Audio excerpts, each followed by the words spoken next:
কুল্লু নাফসিন যায়িকাতুল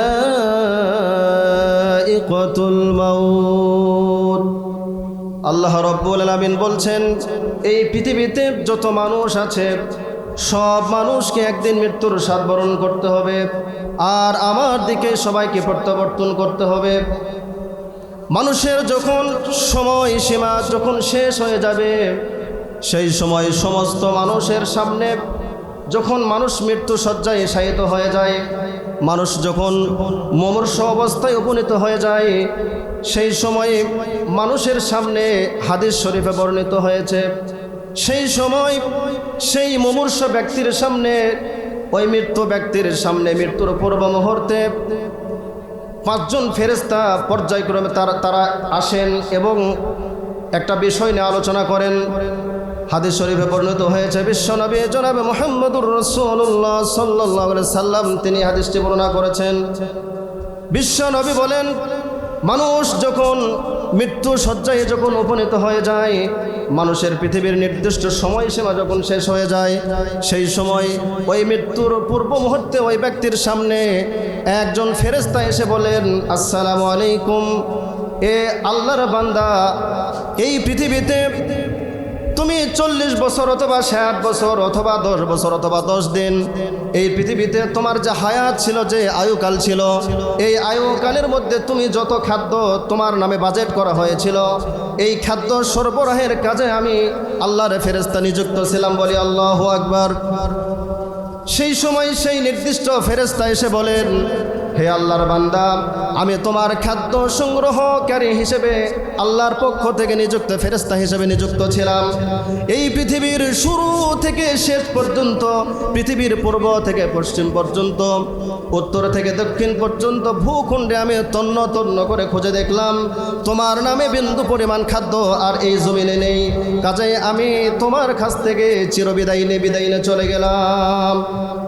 এরপরে সেই মৃত্যু ব্যক্তির পূর্ব মুহূর্তে দ্বিতীয় আরেকজন ফেরেশতা এসে বলেন, হে আল্লাহর বান্দা, সালাম প্রদান করেন এবং সালাম প্রদান করে আবার বলেন, হে আল্লাহর বান্দা, এই পৃথিবীতে তুমি তোমার নির্দিষ্ট সময়ের মধ্যে তুমি যত পানি পান করবে, এই পানি পান করার জন্য এই পানি সরবরাহ কাজের দায়িত্ব আমি নিয়েছিলাম। আল্লাহ পাক আমাকে দায়িত্ব দিয়েছিলেন। আমি এই দায়িত্ব তোমার নির্দিষ্ট সময় পর্যন্ত দায়িত্ব পালন করলাম, কিন্তু আমি এখন খুঁজে দেখলাম এই ভূখণ্ডে, এই পৃথিবীর জমিনে আমি তোমার জন্য তন্ন তন্ন করে খুঁজে দেখলাম, এই পৃথিবীর জমিনে আর তোমার নামে বিন্দু পরিমাণ কোনো পানি নেই, সব পানি শেষ হয়ে গিয়েছে, তুমি সব খেয়ে ফেলেছো, পান করে ফেলেছো। কাজেই আমি তোমার কাছ থেকে চিরদিনের জন্য বিদায় নিয়ে চলে গেলাম। এরপরে তৃতীয় ফেরেশতা এসে সেই মুমূর্ষু ব্যক্তির কাছে এসে সালাম প্রদান করে বলেন, হে আল্লাহর বান্দা, এই পৃথিবীতে আমি তোমার পদদ্বয়ের তত্ত্বাবধানের দায়িত্ব পালন করেছিলাম। তার মানে এই পৃথিবীতে আমি আমার জন্মভূমি থেকে যে কোনো দেশে যাই না কেন, আমার পদক্ষেপ ফালানোর জন্য সেই ফেরেশতার দায়িত্ব পালন করেছিলেন। ওই ফেরেশতা এসে মৃত্যু ব্যক্তিকে বলেন, হে আল্লাহর বান্দা, তুমি এই পৃথিবীর বুকে যত জায়গাতে তোমার পদ পড়বে, পা পড়বে, আমি খোঁজে দেখলাম সব জায়গায় তোমার পা পড়েছে, আর কোনো জায়গায় পা রাখার মতন কোনো স্থান নাই। কাজে আমি ফেরেশতা তোমার কাছ থেকে চিরদিনের জন্য বিদায় নিয়ে চলে গেলাম।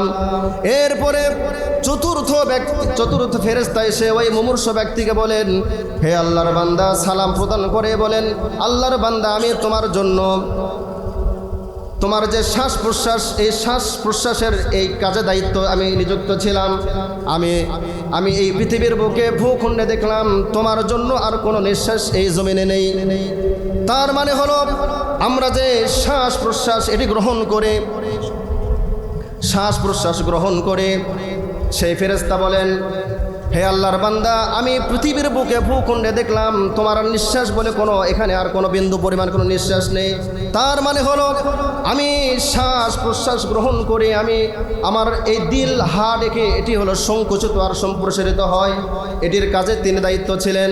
কিন্তু তিনি খুঁজে দেখলেন আর কোনো নিঃশ্বাস এই জমিনে আমার নামে নেই। সেই সময় সেই ফেরেশতা আমার কাছে এসে, অর্থাৎ মৃত্যু ব্যক্তির কাছে এসে বলবেন, হে আল্লাহর বান্দা, আমি তোমার কাছ থেকে চিরবিদায় নিয়ে চলে গেলাম।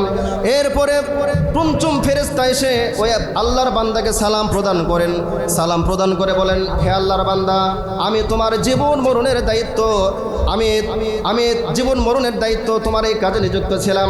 তার মানে হলো এই পৃথিবীতে ভূমিষ্ঠ হওয়ার পর থেকে মৃত্যু পর্যন্ত যে সময়টা আমার আছে, এই সময়ের দায়িত্ব এই ফেরেশতাকে দিয়েছিলেন। ওই ফেরেশতা বলেন, তোমার এই পৃথিবীতে আমি তন্ন তন্ন করে খুঁজে দেখলাম, তোমার আর 1 সেকেন্ড সময় এই জমিনের বুকে নেই, কাজে আমি তোমার কাছ থেকে চিরবিদায় নিয়ে চলে গেলাম।